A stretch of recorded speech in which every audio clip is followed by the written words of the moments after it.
In this video, I will show you how to use the WebStarts Backup and Restore feature. You can find the Backup and Restore feature by logging into your account and then clicking on the Backups icon in the dashboard view.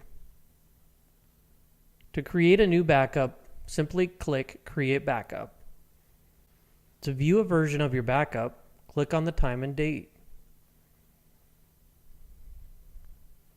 To further preview, click on the preview icon. Notice when viewing in a full browser window, there's a banner at the top of the page indicating when the backup was taken.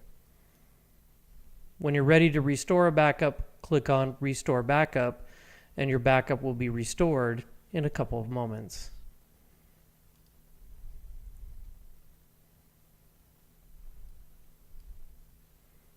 That's it for this video. Thanks for watching, and don't forget to visit webstarts.com to create your very own free website and see more helpful videos like this.